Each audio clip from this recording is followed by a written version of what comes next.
Right now, there's probably something you know you should be doing. A workout, a project, a skill you've been meaning to learn. And yet, you're not doing it. Not because you don't want the result, but because you're negotiating. Maybe later. Tomorrow will be better. I'll start when I feel ready. Every time you negotiate with yourself, your future loses and your brain wins, because your brain doesn't care about your goals. It cares about comfort. Have you noticed that the moment you sit down to do something difficult, suddenly everything else becomes important? You need water?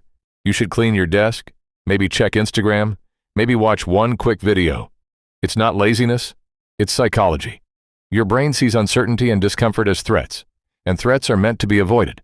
That's why waiting for motivation is a losing game. Instead, use the 3-gate method. Gate 1 is awareness. Most people don't notice when negotiation starts. They tell themselves they're resting, preparing, or waiting for the right moment. But if you listen closely, the voice is always saying the same thing. Not now. The moment you catch that voice, you gain power over it. Awareness turns autopilot into a choice. Gate 2 is action before agreement. Most people think they need to feel ready before they act, but action comes first and motivation comes second. You don't steer a parked car. It has to move first. So do one push-up, open the book, write one sentence. The goal isn't to finish, it's to begin. Once movement starts, resistance weakens. Then comes the final gate, the gate of discomfort. This is where most people quit. The excitement fades, the workout gets tiring, the project gets boring, the skill gets frustrating, and your brain says, let's quit for today. But this is the moment that changes everything. Every time you stay with discomfort a little longer, your brain learns that discomfort is not danger, it's growth. A seed breaks before it becomes a tree. A muscle tears before it becomes stronger. Your character must face resistance before it can evolve. Disciplined people aren't special. They simply stopped negotiating. They made a decision and repeated it until it became their identity.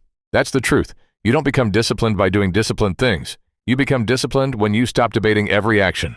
When the workout is no longer a question, when the study session is no longer optional, when keeping promises to yourself becomes automatic. Every time you choose action over negotiation, you're casting a vote for the person you're becoming. So here's your challenge. Identify one thing you've been negotiating with yourself about and stop negotiating. No motivation, no perfect timing, no waiting, just action. Because the life you want is usually hiding behind a conversation you need to stop having with yourself. And the moment you stop negotiating, you start becoming.